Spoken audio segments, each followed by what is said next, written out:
Uma vez eu fui fazer um stand-up pra BBC de Londres. E foi uma experiência tão rica, mas tão rica que foi horrível. Não queira me agradar, fala a real, cara. E se não legal, legal. E se você percebe buracos de comunicação, alguma coisa que dê pra eu usar diferente, me mostra. E a questão do rir de si mesmo, que é uma arte, né? O rir de si mesmo, pra mim, é uma arte. O que eu acho muito legal, que tá muito na cara que o que ferra muito a gente é o ego, né?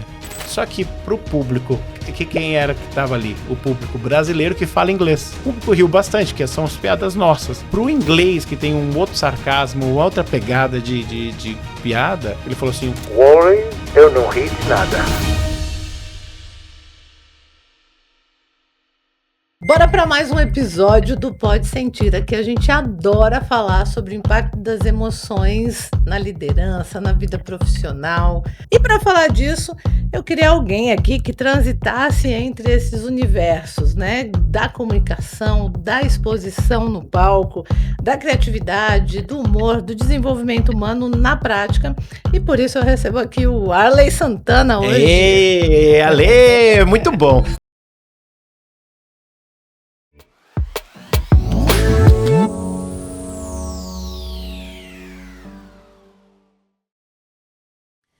Bora para mais um episódio do Pode Sentir. Aqui a gente adora falar sobre o impacto das emoções na liderança, na vida profissional. Enfim, não dá para separar também a vida pessoal e tudo que está por trás de tudo isso. E aí, atualmente, a gente fala muito de inteligência artificial, automação, performance. E fica cada vez mais evidente que na hora que a gente olha para um time, para um líder, o que trava esses times, esses líderes, e principalmente afeta os resultados, não são essas questões. Na verdade, normalmente, o que impacta são as questões mais humanas, né? Comunicação ruim, um ego mal gerido, uma baixa escuta, pouca adaptabilidade, liderança frágil. E talvez por isso a nossa conversa sobre skills tenha aqui um rumo que nós vamos ver qual vai ser, porque antes o que parecia um acessório, que era olhar para essas questões mais soft, né, mais do coração, das emoções, parece que virou um assunto mais o diferencial competitivo. No Fórum Mundial de Economia, inclusive, a cada biano que ele acontece, esse ano nós tivemos mais uma vez a liderança, a resiliência, a criatividade, a influência social e outras competências humanas foram temas centrais, assim como fortalece, né, a comunicação, a colaboração e tudo mais. E para falar disso, eu queria alguém aqui que transitasse entre esses universos, né, da comunicação, da exposição no palco, da criatividade, do humor, do desenvolvimento humano na prática. E por isso eu recebo aqui o Arley Santana hoje. Ei, Ale, muito bom. Ó, você está falando de emoções, eu já vou expressar a minha aqui. Eu estou muito feliz de estar aqui, de ter sido convidado. E eu acho que essas power skills aí, essas skills todas tem que ser cada vez mais ganhar o seu espaço mesmo. Eu acho que é legal. A gente tem percebido isso, né? Tanto nos eventos quanto nas tendências também. Bora falar disso. Então, eu tenho essa sensação que esses nomes, né? Soft skill, hard skill, né? As skills do coração, o human skill, power skill, parecem coisas sutis, fofas, ou às vezes de uma leveza, mas que na verdade decide carreira, liderança, decide resultado. Me fala o seguinte, no que você vê hoje no mercado sobre isso, o que você acha que está sendo tratado como importante mesmo ou o que ainda está meio tratado como acessório? Então, você sabe que eu me surpreendi quando eu comecei a estudar, para a gente não se perder nos nomes, o Power Skills, que contempla todas as que contempla todas, e que tem essa coisa da união entre a IA, né, inteligência artificial, e a emocional. Então é a gente achar esse meio termo aí. E é legal porque a gente tá eu tô cada vez mais baseado nisso, assim, eu não consigo mais fazer algum trabalho e não buscar numa IA ou fazer ou discutir com a IA, sabe? Tô começando a ter, meus amigos imaginários são cada vez mais power. Eles já tinham os imaginários, agora os imaginários estão mais concretos. Agora estão mais. E eles têm ajudado bastante, assim. Mas eu sinto que que as empresas têm buscado isso, né? Eu acho porque falando com alguns, que a gente fala bastante, não só palestrantes, mas também executivos, eles querem entender onde que está, eu posso me expressar, não posso dentro da empresa, eu posso trabalhar, falar que eu fiz na IA ou não. Nós estamos nesse meio do caminho, né? Da transição entre o que pode e o que não pode, né?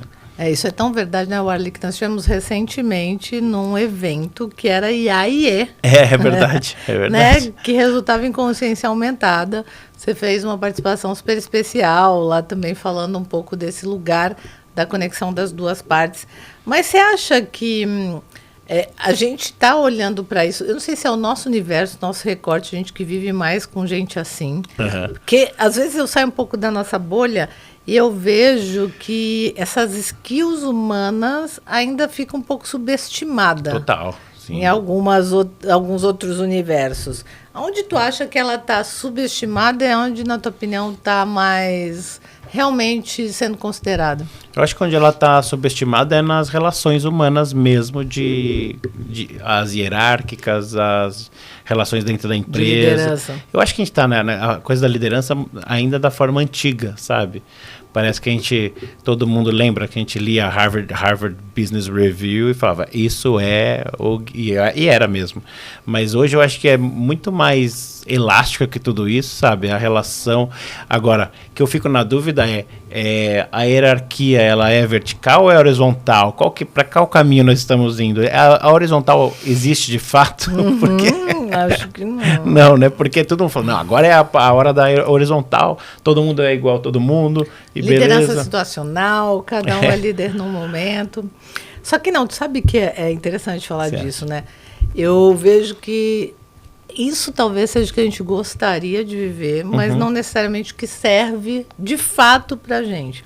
Tem uma dinâmica chamada Tavistock, que inclusive tem uma escola chamada Tavistock nos Estados Unidos, que fomenta todo esse entendimento das relações de liderança, de poder e tudo mais, né? Porque uma coisa anda ali junto com a outra. E Tavistock comprova através da vivência que ele propõe, né, que a escola propõe, que nós somos dependentes de uma liderança. Existe um mecanismo que eu vou contar aqui rapidinho, resumidamente, mas é maravilhoso. Mas sou louca para fazer numa empresa. Gente, quem quiser testar esse mecanismo, eu sou louca para fazer, nunca me deixaram. Que é assim, você coloca as pessoas dentro de uma sala, todo mundo em círculo, pensa em cadeiras em círculo, uma facilitadora da metodologia numa ponta, outra facilitadora na outra ponta, e as pessoas entre elas, todo mundo vendo todo mundo. E as pessoas chegam na sala, essas duas facilitadoras já estão lá ficam, e uma olha para a outra e não fazem absolutamente nada. Só se olham. Passa 1 hora, 2 horas, 3 horas, 4 horas, e elas continuam não fazendo nada. Imagina, você paga para não fazer nada, que delícia, ver as pessoas tudo desesperadas na sala. Porque daí as pessoas começam a olhar e ficam assim, tá, o que a gente veio fazer aqui? O que essas mulheres estão fazendo aqui que não estão fazendo nada? Né? Ou homens, ou pessoas, esses líderes, esses facilitadores aqui que vieram não estão fazendo nada. Eu não estou facilitando. Não estão facilitando nada. E elas só falam assim, pausa para o coffee. Aí pausa, 15 minutos volta. Pausa para o almoço. Pausa, volta amanhã. E elas passam o dia inteiro e não fazem nada. Tô falando isso porque eu participei dessa dinâmica. Caramba. E eu fui objeto de estudo lá. E eu comecei a ficar revoltada. Falei, vou voltar amanhã para quê? Para esse negócio, essas pessoas não estão fazendo nada. E é muito engraçado você ver a mecânica. No dia seguinte, a mesma coisa. Elas continuam não fazendo nada. Eu achei que elas iam, sei lá, virar um personagem, falar alguma coisa. Nada. Num dado momento, elas pegam uma folha, na volta de um intervalo, fica uma folha no meio, e alguém cai em si. No caso, lá na época fui eu. Isso fazem uns 15 anos. E eu falei assim, pode pegar? Tipo, olha isso, né? Adulta com uma folha ali no meio pedindo autorização para pegar a folha. Aí peguei a folha e estava escrito, essa atividade se trata de um laboratório de Tavistock, onde se comprova cientificamente o quanto nós somos dependentes da liderança. Por quê? A gente ficou o tempo inteiro ali cobrando. Elas não vão fazer nada? O que a gente vai fazer aqui? Então vamos se apresentar. Então agora vamos falar o que a gente acha de não sei o quê. A gente é muito dependente de alguém liderar a gente. Maravilhoso isso. E aí a liderança horizontal? Então, existe, né? Existe. Mas aí... Caramba, mas... É doido isso, interessante. né? Então, eu acho que dá pra gente exercitar essa brincadeira. Tu já vai fazer uma piada. Não, eu fico imaginando a situação, né? Que é engraçada, porque você pensa assim... você tá ali, aí você foi para um treinamento ou para uma dinâmica e tá ali, aí fica ali os líderes sem fazer nada. Aí não tem PPT, não tem tem apostila, nada. não tem nada. Mas e aí, mas as pessoas não conversavam, ficavam... Conversavam entre si, uma puxava uma coisa, outra puxava outra, mas só se comprovava o quanto a gente é dependente. reativo da ausência de liderança. Caramba. É muito legal. E eu acho que dá para testar algumas coisas relacionadas à liderança, mas eu acho que sempre tem alguém liderando, inclusive o combinado. Mas na horizontal não é assim também? Alguém tem que Alguém vai conduzir alguma coisa. Combinado sempre. O que significa que sempre tem um líder. Exatamente. Então não é tão horizontal assim. Eu acho que é mais um movimento, né? Bom, temos empresas que experimentam coisas diferentes. Eu acho que o que tu trouxe aí é que não precisa ser sempre essa coisa top-down e sem escuta nenhuma, né? Uhum. Eu Sim. acho que esse é o lance. Agora, lembrando disso, eu lembrei agora do exercício de improviso, por exemplo. Que a gente fala, você sabe que no exercício de improviso, você não pode falar não. Então, isso é muito legal. Porque daí você chega, nós estamos agora em Marte. Aí você não pode falar assim... Não, nós estamos agora na praia. Não, calma, estamos em Marte. Nós estamos em Marte. Partindo desse pressuposto. Exato. Daí você fala, nossa, Marte é muito legal. Olha como são os carros aqui em Marte. E aí você começa a criar em cima disso. E isso tem muito a ver da coisa da parceria mesmo, como trabalho, né? Da colaboração, né? De não castrar o amiguinho. Mas é muito legal porque você vê até quem está começando, nunca fez improviso direito, você vê um jogo de improviso e a pessoa fala não ou muda, acaba com o jogo. Não tem...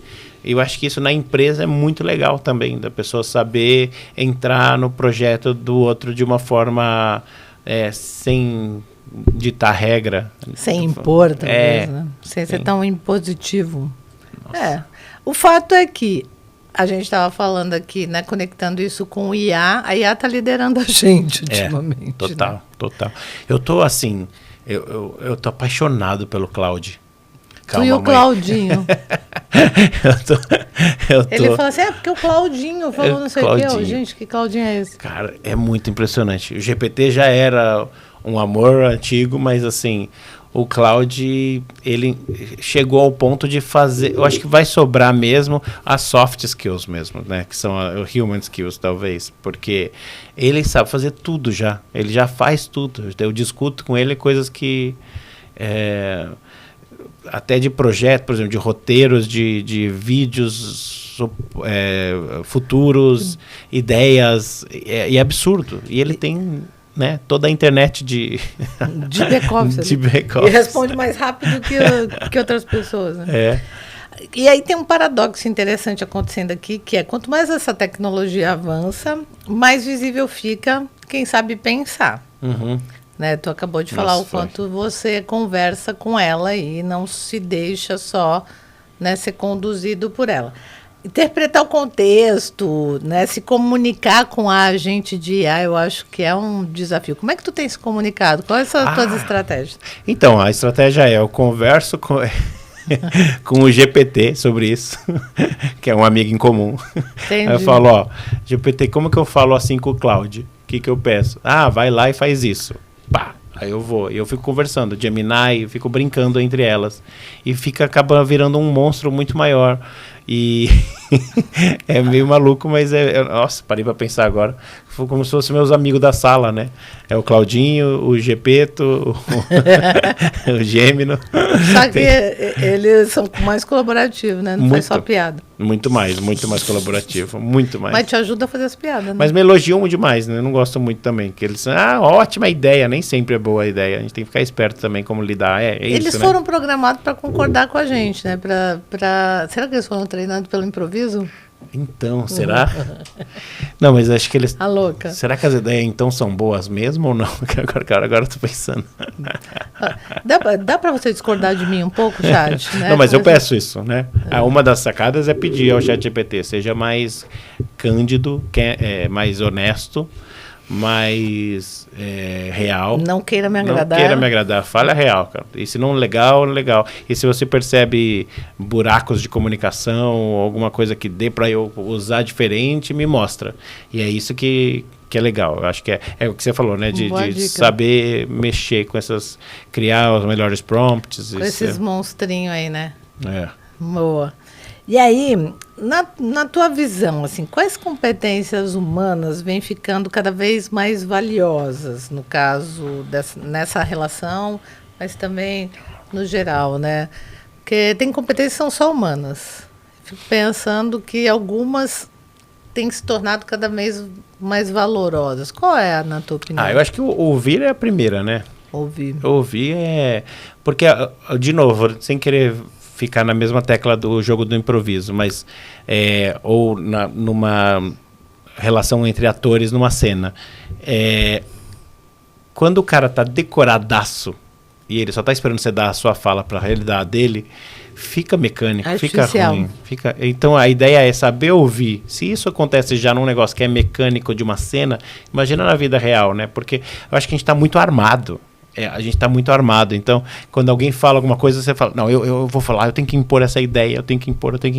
Eu acho que esse ouvir, saber ouvir, e a partir do que a pessoa falou e como ela se expressou, você conseguir então se expressar, isso é muito difícil. Você percebe isso, né? A gente percebe isso nas conversas, a gente percebe isso no dia a dia, principalmente no meio corporativo, né? Que é aquela coisa do eu preciso me impor, que eu acho que é uma coisa... A vulnerabilidade, ela é tratada como erro, né? Como fraqueza. Agora, tu percebe que nesse lance do ouvido, se colocar e tudo mais... Tem uma parte que eu tenho observado, e hoje mesmo estava atendendo uma mentorada de manhã e surgiu esse tema, que é o quanto as pessoas acreditam que a relação está boa somente quando a outra concorda com ela. Quando não concorda, parece que não está legal. Como a não concordância parece, né? Tu tá falando de ouvir. Pô, será que eu tô ouvindo para realmente considerar? Ou será que eu tô ouvindo para pegar aquilo, para fazer uma outra fala, para fazer o outro concordar comigo? É verdade. Você sabe que agora eu tô pirando, né? Assim, nossa... o lance do viés de confirmação, essa coisa do viés, dessa... Isso porque tu ainda nem começou as nem aulas do Einstein ainda. Quando começar do Einstein vai ficar piradé. Porque a gente busca sempre mostrar para nós mesmos que nós estamos certos, né? Não, gente, isso é muito louco. Qual foi a frase que eu vi esse final de semana na imersão que a gente estava, que foi muito legal? O ser humano... quer estar certo mais do que quer dar certo. Exato. Então, é isso. Faz todo sentido. E é isso a gente vê, que nem a gente fala, futebol, religião e política. Você vê na política, por mais que você apresente fatos para uma pessoa, para algumas pessoas, não é todo mundo. E aí a gente mede a elasticidade cognitiva, né? Se a pessoa é mais elástica, tem mais flexibilidade cognitiva, ela pode ver o fato e falar assim, então talvez meu candidato não seja tão bom assim, ou tão... Isso é agora trazendo para o mundo corporativo, isso acontece muito, porque você tem que ser desse jeito, é assim que eu aprendi, é assim que funciona, então as pessoas não têm essa flexibilidade cognitiva muito apurada. Eu acho que tem a ver com ouvir, tem a ver com concordar. Não, acho que é bem legal essa tua reflexão, porque se eu tenho menos elasticidade cognitiva, mais eu quero que a pessoa concorde comigo, porque senão eu não tenho sossego. E só tem esse caminho, é só assim, é a pessoa mais travada mesmo, e você vê que é uma pessoa não que seja menos inteligente, mas tem menos inteligências. Sim. Eu acho. Agora, cara, como que a gente pode fazer, né? O que você traz nas suas palestras, na sua interação para as empresas, para, de repente, ajudar as pessoas a se darem conta, porque tu é um cara que traz uns recortes muito legais pelo humor. Aham. Eu sou a tia chata que traz os conceitos. Que é muito bom. É muito bom. E aí, é muito... Porque eu sou a mulher dos frameworks, do passo a passo, né? Vamos testar assim, assado. E tu traz com humor e com leveza. Como é que tu traz essas notícias de ajudar a pessoa a se auto-perceber quando ela está num caminho que vai em direção ao outro e vai dar ruim, né? E aí é legal a história do storytelling também, né? Assim, porque quando você conta histórias e as pessoas se identificam, talvez você esteja mudando aquela pessoa de uma forma indireta, né? Desde o Era Uma Vez, né? A gente ouve a história e gosta de ouvir, tem a moralzinha da história e tal. Eu acho que a gente sabendo fazer isso é uma forma muito forte da gente conseguir atingir, alcançar, tocar, né, o público. Mas o que eu acho muito legal é que tá muito na cara que o que ferra muito a gente é o ego, né?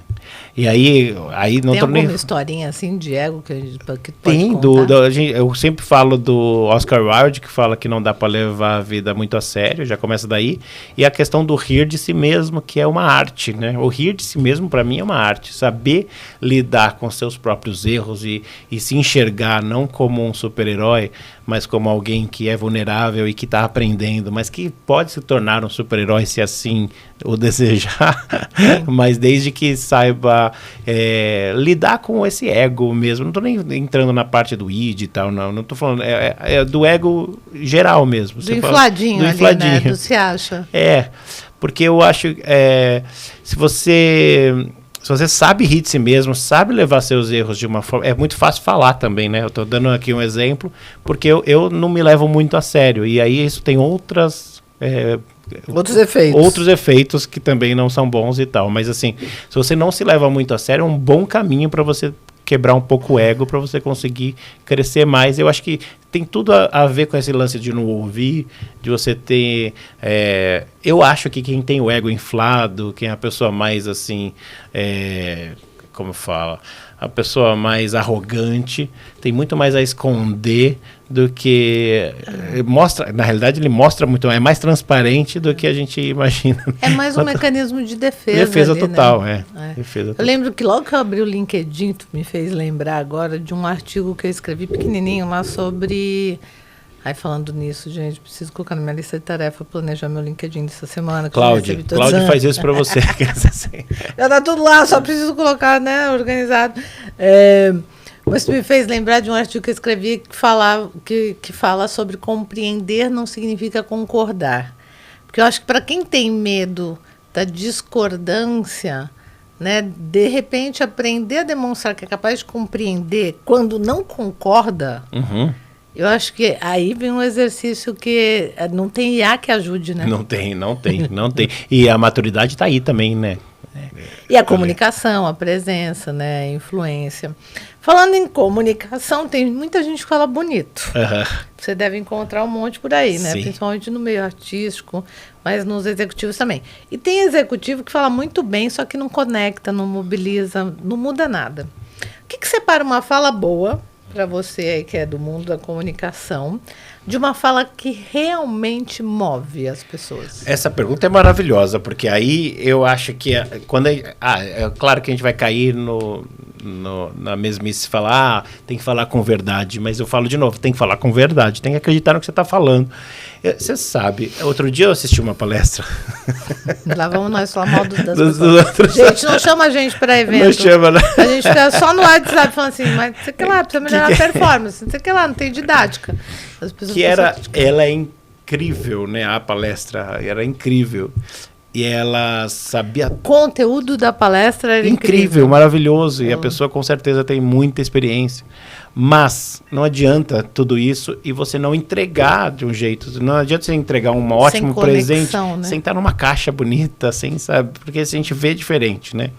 E aí o conteúdo estava lá, lindo, mas o delivery, a entrega, o negócio era de dar sono, vira modorrento. E aí todo aquele conteúdo que é riquíssimo, aquele ouro, se esvai mesmo, assim, derrete. Não, você olha e fala, cara... E aí tem as técnicas, né, que a gente falou no último evento, lembra? Porque que tem que fazer o desenho da frase, falar com mais tesão mesmo, com mais vontade, falar... Onde você põe ênfase, né? A ênfase e a pausa. Ênfase e a pausa. Lembra dessas duas coisas para construir. E se você tiver a paciência de pegar frase a frase do que você faz na palestra e falar, cara, como eu vou falar isso? Que nem eu brinco, né, que no show, na minha palestra que eu falo, e eu abri o show do Coldplay para 72 mil pessoas. A informação é forte, é legal para mim, é o ápice da minha vida, mas eu acho que o jeito que eu falo, eu abri o show no dia seguinte para 72 mil pessoas. É diferente não é do falar, que... eu abri o show do Coldplay. Eu abri o show do Coldplay no dia seguinte, e aí foi assim, e fica verborrágico, quando a gente... Aí menos é mais, né? Quando você valoriza aquelas palavras, elas vêm com muito mais impacto. Sim. Não tem gente que fala... Tu tem alguma técnica fisiológica que tu usa para se conectar com essa presença? Assim? É porque para ti já está tão impregnado, né? Tem o grounding, assim, que é colocar os 2 pés no chão e empurrar o chão, como a professora de corpo falava, que é aquela coisa do sentir seguro e não evitar fazer o leão o leão preso na jaula. O leão na jaula que vai para lá e para cá. E a troca de olhar com o público também é muito importante, né? Com quem você está falando, olhar, respirar. Isso para mim muda completamente o jogo, assim. Então, uma comunicação que mobiliza tem alguns componentes. Olhar nos olhos, sentir o que está falando, colocar um tesão na hora certa, na palavra certa ali, é isso, né? É isso. E quantas vezes você fala, puta, a história é tão legal, mas olha, né? Você fala, caramba, isso aqui nessa palestra, se ele fizesse dessa forma, se ele desse uma valorizada ali, ou... Porque a gente tem uma pecinha dentro da gente, não sei exatamente, depois a gente pode procurar cientificamente lá no Einstein o nome de qual, mas eu acho que é uma composição delas, que está no nosso sistema vago ventral, dorsal, enfim, que é assim, a gente sente o outro. Com certeza. Cara, que é energia, louco, né? Vamos falar que é energia e mais... Porque assim, a gente sente o outro, a gente sente se o outro está sentindo. Assisti uma palestra esse final de semana de uma criatura famosa, não sei citar nomes aqui, famosinha, bem famosa. E aí, a performance corporal, tal, beleza, né? Aquela coisa de palco exagerado, mas beleza. Mas assim, o choro falso, cara, aquilo me dá uma... Aí não, Por exemplo, a pessoa tá toda empolgada, de repente conta uma coisa triste e a minha mãe, não sei o quê, e começa... Tipo, aí perde, né? Aí seca a lágrima que não tá escorrendo, aí tu fala, porra, meu, isso não conecta, né? Não. E aí isso bota pra mim... Eu acho que quando a emoção vem, deixa ela vir. Mas aí é a verdade, né, que a gente tá falando. Mas assim, que você vê o cigano Igor lá, não dá. Inclusive você foi comparado nesse final de semana. Assim, o Arley era bem mais verdadeiro, né? O Arley emociona mais. Né? Foi legal, foi. Depois te conto mais a fofoca. Quero saber. E aí, comunicação tem a ver com o sentir. Né? Não tem como a gente disfarçar.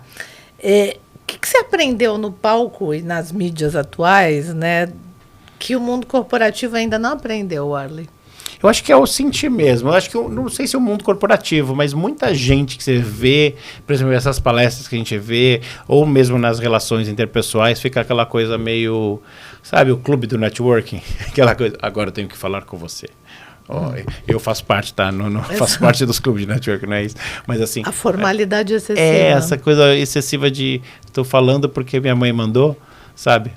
Porque tem que fazer aqui. Você é... E aí a pessoa não quer ouvir, ela quer falar dela. E eu acho ótimo. Aliás, uma das coisas do carisma é saber ouvir, né?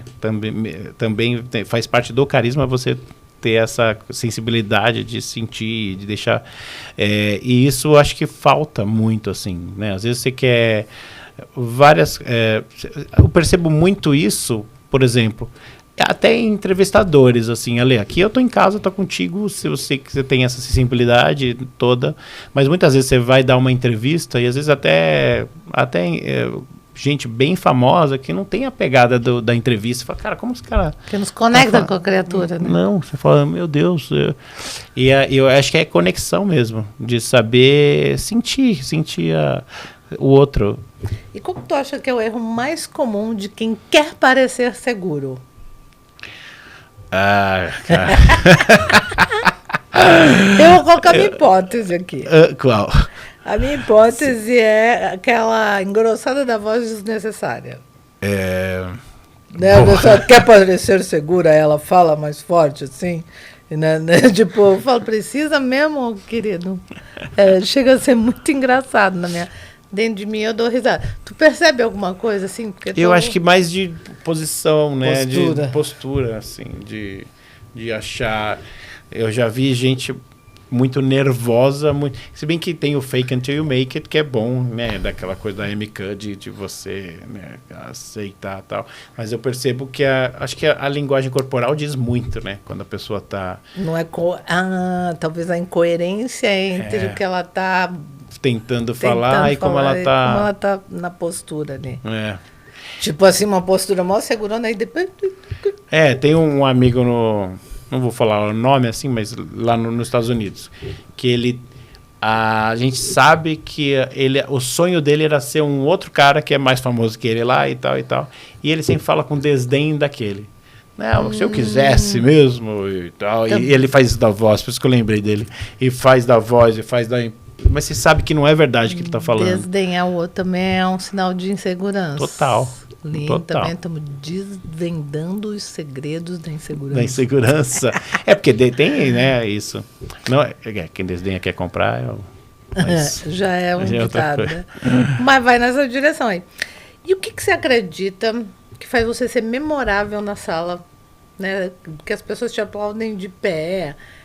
Você não sai de uma palestra sem as pessoas realmente estarem mobilizadas. O que te faz ser memorável? Sabe que eu me surpreendi mesmo a ler algumas vezes, da pessoa via chorando e me abraçar? Foi lá, por exemplo, na Community, né, que eu dei uma palestra lá, e você faz com a verdade para tocar mesmo as pessoas da melhor forma possível, né? A gente não é nenhum messias nem nada, mas a gente faz com uma vontade de que as pessoas sejam transformadas, e é isso. E aí, se deu certo, né, a missão tá dada, missão cumprida. Se uma pessoa é tocada, uma já vale. Né? E aí eu tive essa experiência mesmo, da pessoa vir chorando e falar, você mudou, e depois você vê o progresso dessa pessoa que você vai conversando e tal. É muito louco isso, né? Porque a gente vai na verdade, mas eu acho que o segredo tá na vulnerabilidade mesmo, assim. Eu não tenho medo de contar os meus perrengues, as minhas dificuldades. Não, eu acho que quando a gente faz isso, e eu brinco, quando eu encontrei o Tony Ramos uma vez, o cara era gente boa demais, sabe? Ele Conversa, não é? Parece que eu conheço ele, mas ele não me conhece há milhões de anos. Aí você tá ali conversando e tal, a gente tava gravando um negócio e tal, o cara maravilhoso. Aí você fala, ele não precisa provar nada. E isso mostra essa maturidade. Então, eu acho que quando a pessoa e isso ensina muito, né? Tem outros aí que não tem nem metade dos pelos do Tony Ramos, e você acha... Metade dos pelos, acho que não tem muita gente querendo. Mas do talento... Que o talento e o pelo dele é meio proporcional. É meio proporcional. Mas e aí você percebe que é uma insegurança, né? Eu acho que quanto mais vulnerável mesmo, quanto mais Brené Brown, que eu adoro também, mais as pessoas se conectam e falam, puta, eu vivo isso também na minha realidade aqui, na minha vida, nas minhas coisas. Nossa, caramba, o cara se ferrou muito ali. E também não é para ficar, azar, não. Como lidou com isso? Existe um limiar aí, né? De como, e a gente achando esse equilíbrio, eu acho que toca mais, assim, você vê que a pessoa é verdadeira, fala dos perrengues, fala das vitórias, e ele trata os dois da mesma forma. Isso que é interessante, porque nossa, do mesmo jeito, uma vez eu fui fazer um stand-up para BBC de Londres, e foi uma experiência tão rica, mas tão rica que foi horrível. Mas horrível. Como é que foi? Mas é que foi gravado em São Paulo. E aí fui indicado porque eu tinha feito, depois do show do Alice in Chains e não sei o quê, aí falaram, vai ter a BBC, aí me ligaram direto da BBC lá, direto, que tem a BBC aqui, mas foi direto de Londres. Wally, a gente quer fazer um stand-up contigo, não sei o quê, no Brasil. Falei, olha, que legal. E a experiência foi muito rica, só que a gente quer que você fale das coisas do Brasil, faça piada com isso, só que não fale de pessoas, de políticos, não pode falar. Você lembra, Juliana? Tinha algumas coisas que eles pediam para não falar. E não aí, podia falar e tinha que fazer piada. Foi muito difícil.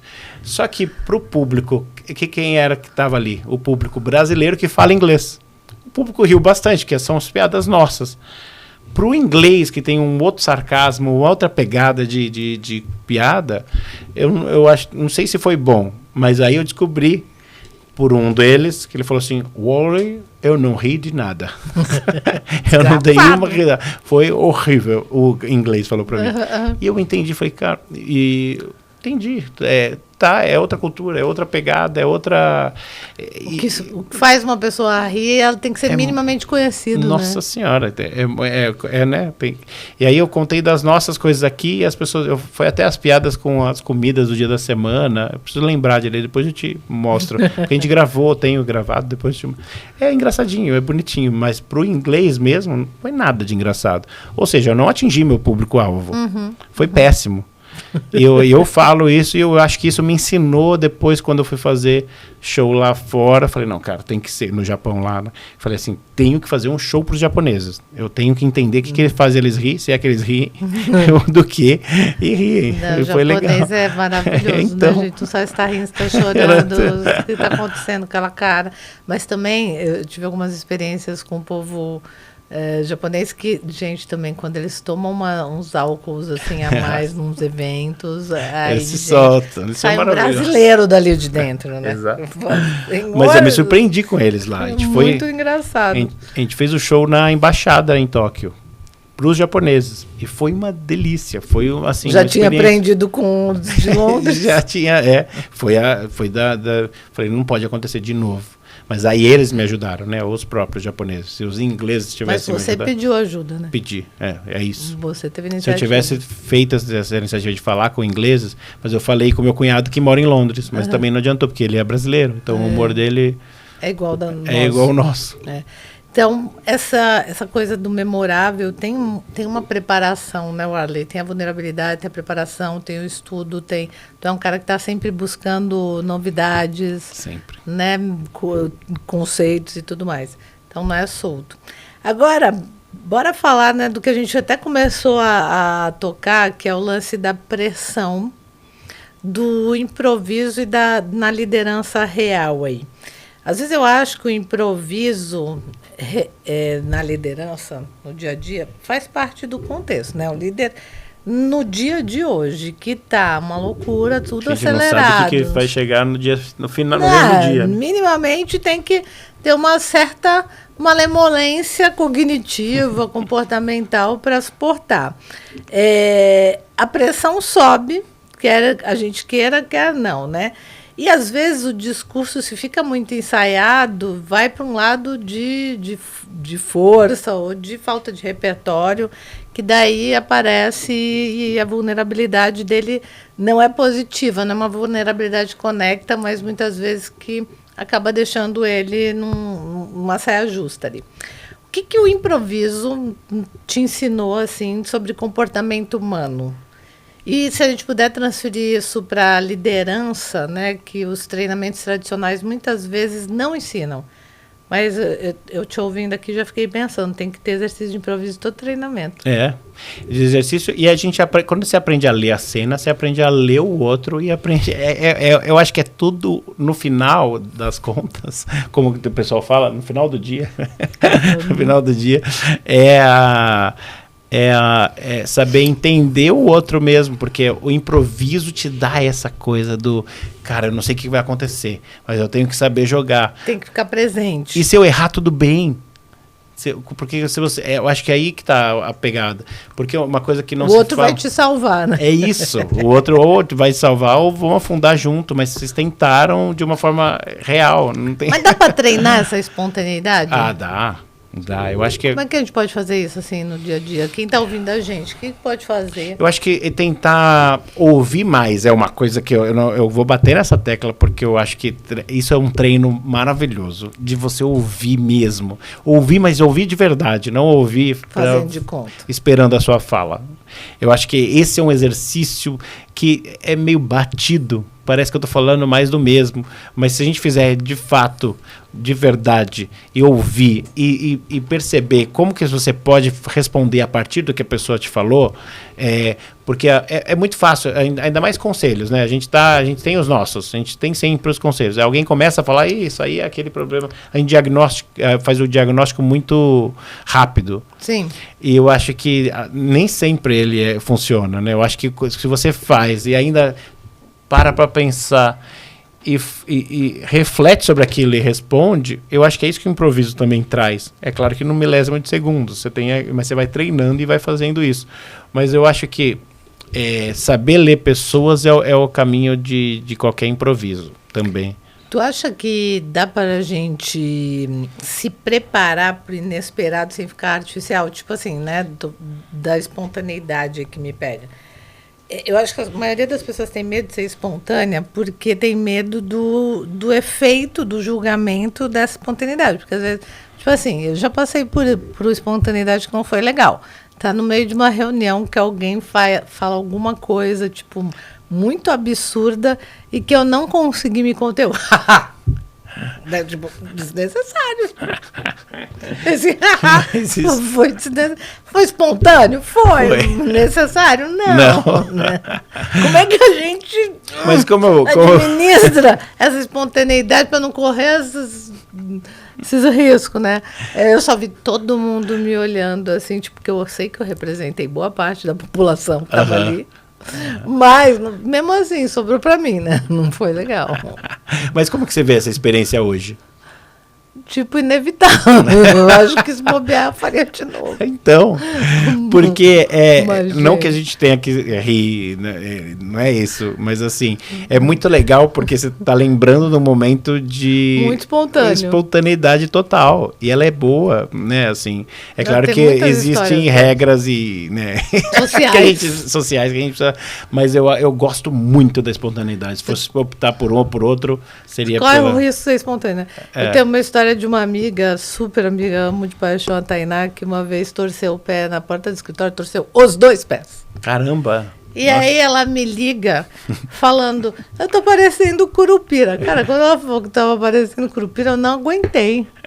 Eu comecei a rir de me acabar. E ela ficou puta da vida. Tu tá rindo? Você quer?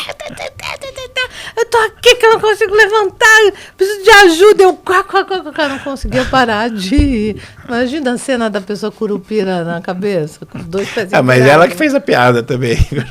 Porra. Também não ajuda, né? Mas a espontaneidade é uma questão.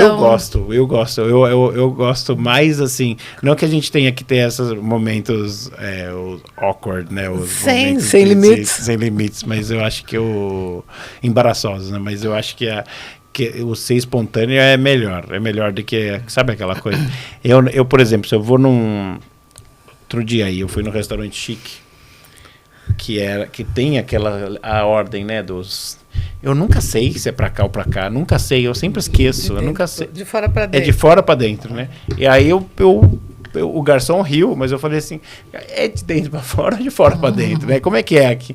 E ele, não, é disso que eu quiser, né? Só pra, tipo chat GPT. Como é que como se eu quiser.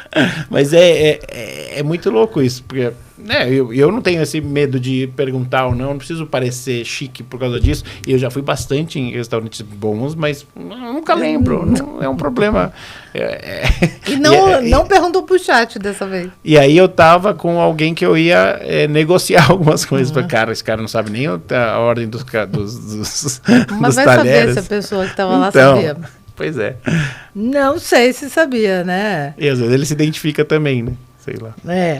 Mas eu acho que espontaneidade é uma questão que é vital para a gente experimentar. Acho que quanto mais espontânea a gente é, mais a gente se sente encarnado, mas que também a gente só precisa cuidar para não Não ser ferir. Sem noção, né? Então, tem um equilíbrio aí, né? Mas não Porque sei tem o onde lance. encontra ele para comprar. Se tu souber, tu consegue, assim, um relance de resposta. Qual seria o equilíbrio? Estou aqui pensando junto contigo. Aonde a gente encontra a porra do equilíbrio do muito legal, nonsense, né, cara? e da espontaneidade, né? Essa pergunta é muito boa. Acho que não Porque tem não sei, é difícil, né? Porque depende do ambiente, eu acho. É o ambiente talvez que vai essa dizer, já né? seja uma pista, o contexto. No contexto mesmo. Uma vez eu era tradutor, e aí eu estava trabalhando para as equipes da CNN quando o Bill Clinton veio para o Brasil. E tava aquele negócio da Mônica. A vontade que eu tinha de brincar com isso, eu não estava no momento, não era ali que eu tinha que fazer. Eu não fiz, mas eu pensei. Segurou, mas né? todo A mundo estava ali espontaneidade. pensando. Então, então tem momentos, O microfone podia ter sido o porta-voz, né, da piada. Não, melhor não. Bom, mas tem empresa, né, trazendo para esse lugar aqui, que trata as palestras e os treinamentos, principalmente esses que você traz, que eu trago, que são mais comportamentais, como muitas vezes pico emocional, né?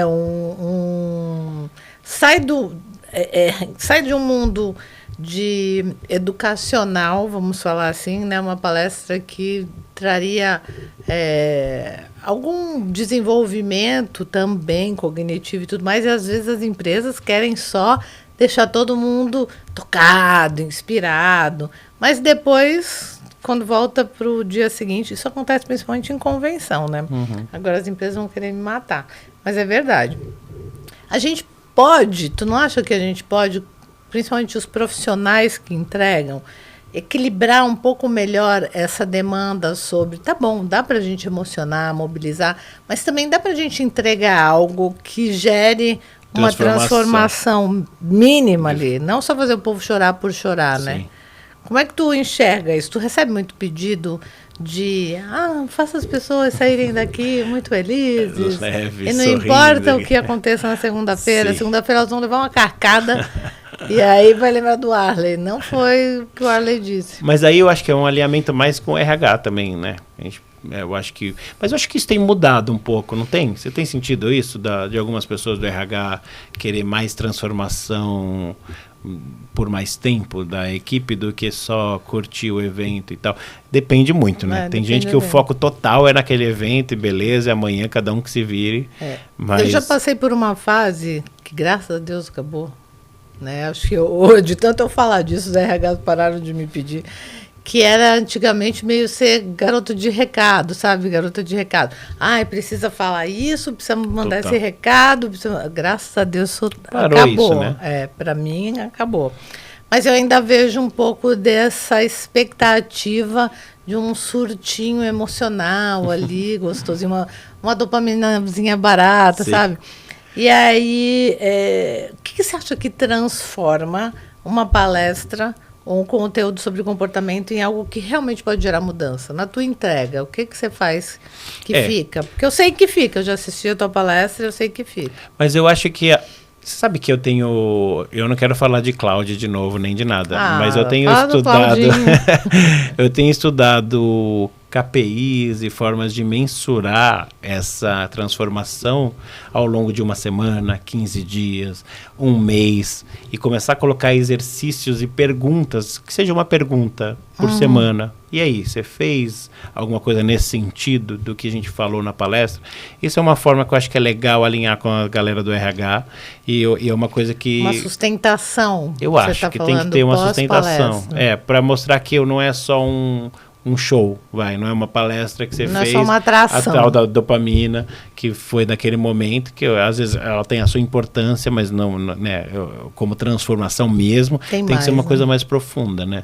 E eu acho que existem formas da gente fazer isso e acompanhar melhor, junto com a ajuda do RH, eu acho que fica até melhor para a gente até fechar as palestras, eu acho. Falar, olha, tem um acompanhamento de mais uma semana, 15 dias e um mês para a gente saber como é que nesse período as pessoas utilizaram as nossas ferramentas dadas na palestra ou no treinamento e como que vamos de 4 mãos aqui atrás e saber o que está acontecendo, mensurar isso é muito legal. Conectando com o IA que a gente estava falando no começo, tu pode aí com o teu trabalho criar teu agente de sustentação para as empresas. Maravilhoso. Que tu disponibiliza lá, tá vendo? 10% para mim desse não, mas aí eu já estou te devendo 10, 20, 30. Mas existe esse caminho mesmo, né? Eu tenho isso na minha... É porque eu faço mais treinamento, agora estou atacando mais no posicionamento de palestra, mas eu tenho um posicionamento muito forte, tanto é que na minha proposta eu faço 1 hora de palestra e abro 30 minutos para, que eu chamo de talk and action, né? Então, fala e ação. E aí 30 minutos de exercício para aplicação daquilo que a gente conversou naquela 1 hora. Sensacional. Então, é uma tentativa já de gerar essa aterrissagem. Mas, como eu vendo muito treinamento, eu acabo propondo muito para RH. Olha, eu acho legal, depois de 1 semana, aplicar tal intervenção. Depois do líder fazer mais não sei o que lá. Se eles fazem, eu não sei. Não, mas pelo menos está ali, a ferramenta está ali. Mas seria legal fazer. E acho que o lance de um agente de IA para eles interagirem pode ser bem interessante para a gente acompanhar, medir, tudo mais. Tem legal. Um tal de Matheus que vai falar contigo aqui hoje, que ele vem fazendo umas coisas assim. Ele é bom disso. Ele é bom com a IA. Depois perguntar para ele. Vou perguntar para ele.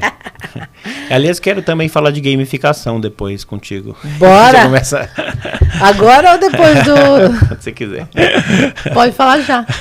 Não, eu quero aprender a gamificar um pouco mais essa questão da palestra e tal, e usar essas novas estratégias e tendências aí. Não, é super legal, porque envolve, né, as pessoas, não tem jeito. E o que as empresas precisam parar de fazer, Warley, amanhã, quando fala sobre pensar no desenvolvimento humano dos colaboradores? O que você acha que precisa parar? Eu acho que precisa enxergar um pouco mais, sabe? Eu acho que é entender... Por exemplo, vamos lá, vamos falar de uma coisa que é a nossa área, que é saúde mental. Falar do mindfulness e tal, da respiração, é maravilhoso. Técnicas contemplativas. Técnicas contemplativas, eles são muito legais. E assim, eu acho que elas são importantíssimas. Não estou descartando. Não, nenhuma delas. Né? Não há um descarte aqui. O que há é como a gente vai fazer com que elas se tornem tão interessantes quanto elas de fato são. O que eu quero dizer com isso? Como que a gente vai empacotar isso como que o RH, as empresas vão fazer isso com o seu time para eles entenderem que isso é importante, mas também buscar outras ferramentas mais modernas, sem descartar essas, mas outras formas de você conseguir trazer um pensamento mais crítico de como as relações estão dentro da empresa, sem que fique só numa coisa pictórica ou caricata da respiração, que eu acho que é importante, mas eu acho que a gente não soube, como as empresas, né, não souberam ainda trazer a importância disso, porque aquela coisa, tem algumas empresas que tem a ginástica laboral, que é legal, mas e aí, a parte é só isso? E além disso? Tem algumas que tem a psicólogo lá, mas também parece que não tem uma conexão.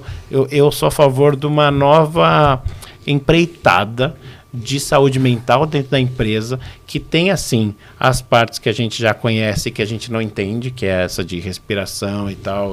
Que às vezes até são mal vistos por alguns colaboradores. Falam, abraça a árvore. Exatamente. Que momento abraça a árvore. Já virou piada. Virou piada. Então, eu acho que é muito pacote como ele é feito, como ele é entregue. Então, fica uma coisa assim, ou você é um zen budista, um cara... Tu vai sofrer no Einstein, meu amigo. Já estou até vendo ele lá no final de semana. Abraçando a árvore. Mas eu acho que falta a parte mais prática do depois disso. E aí? Fiz e agora? Respirei, subi em 3, desci em 5. E aí? que tu está falando é que as empresas precisam parar de fragmentar as estratégias. Eu acho. Né? Eu acho. E começar a fazer as coisas mais conectadas. E buscar mensuração disso. E não ser um negócio só para, nós fizemos, deu tique. Não, de fato, o que tá mudando? O que aquele colaborador precisa? E de uma coisa um pouco mais individualizada também. Porque fica uma coisa muito geral. Vamos fazer. Respirou, vai lá, vai brincar, né? Não é aquela coisa dessa transformação de fato. Fala, cara, como que esse colaborador desenvolveu... Estava como e ficou como. né? Exato. Como que ele saiu daqui, ponto A para o ponto B, e o que ele usou nessa jornada, e como que ele está agora performando, que ele chegou aqui no B, como que ele faz, o que ele está fazendo mais, como ele está atuando melhor ou não. É isso, eu acho que é isso. Eu acho que essa é a mágica a ser buscada, né? Como é que se tem mais impacto com menos esforço, sem matar as pessoas, né? Eu acho que esse é o grande lance. Muito bem, estamos aqui chegando, né? Quase ao fim do nosso bate-papo. E aí quero que tu conte um pouco sobre onde as empresas te encontram, qual é o teu grande legado nesse momento, o que você está contando para o mundo aí que a gente pode absorver. Tenho trabalhado muito com Power Skills. Maravilhoso. Eu queria muito falar isso, eu estava segurando essa. Mas o que é, né, essa conexão toda da gestão das emoções mais a IA, que eu acho que hoje o IA e IE estão muito conectadas. E as palestras têm tido um retorno muito legal, e eu falo de coração mesmo, né, dentro do que a gente falou da vulnerabilidade. Eu não esperava isso, ela tem acontecido de uma forma muito legal. Tenho sentido times se transformando, e o que é mais legal eu tenho estudado muito a parte científica, né, agora na pós-graduação também, mas vivi muitas coisas, e essas vivências são muito pictóricas e muito ilustrativas. Então são coisas que eu consigo mostrar o antes e o depois de uma forma muito didática, do cara que foi mandado embora ao vivo do CQC, ou o cara que teve os seus problemas, que saiu, entrou no filme do Meirelles e saiu pela porta dos fundos que não rolou, e aí foi negócio e não sei o que, aí foi parar no palco do Coldplay. Ou são coisas que as pessoas conseguem enxergar junto comigo quais foram os caminhos que eu levei, e isso na palestra, no treinamento, tem dado um peso muito legal, porque assim, além de tangibiliza, né? Totalmente, assim, e aí isso facilita muito e se torna uma força, assim, que eu tenho para trabalhar mais e mais nessa palestra, e que ela traga transformação de fato, que as pessoas, não lembra que ele falou sim lá e se ferrou e tal, aquele não, aí ele mostrou um caminho que para mim eu me identifico aqui dentro da minha empresa, dentro da minha realidade. É isso que a gente busca. Muito bem, e qual que é o canal para falar contigo? @Warley Santana. Warley é com W, que é com Y. Muito rico. Muito rico, ou não, né? Porque com W, geralmente, WARLEY Santana. Estamos aí em todas as... Maravilhoso! Já? Já, né, gente?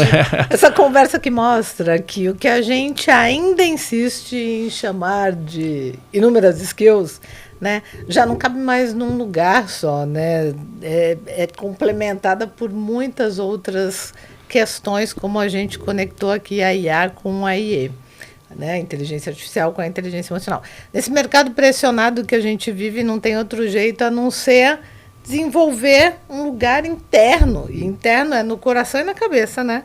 Para sustentar e para realmente conseguir agir a partir dessa conexão que falou que é a mais distante do planeta, esses 30 centímetros aqui, né?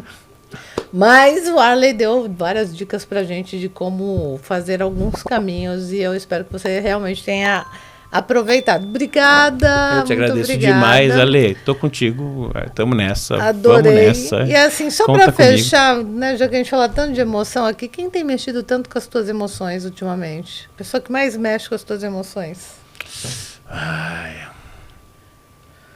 Acho que meu pai. Exploramos pouco esse pai desta vez. Meu pai, a última vez que ele estava em casa, você fala com ele, ele vai contando as histórias dele, você fala, não, pai, por que você fez isso, cara? Por que você fez aquilo? Não, assistam a palestra dele que vocês vão entender por que essa resposta. Mas ele é maravilhoso ao mesmo tempo que mexe com as emoções, porque é muito mais positivo do que negativo. Me ensina muito através do... Gente, assistam a palestra. Só vou dizer isso, maravilhoso. Gente, muito obrigada e nós nos vemos no próximo episódio, semana que vem. Até lá. Obrigado. Boa.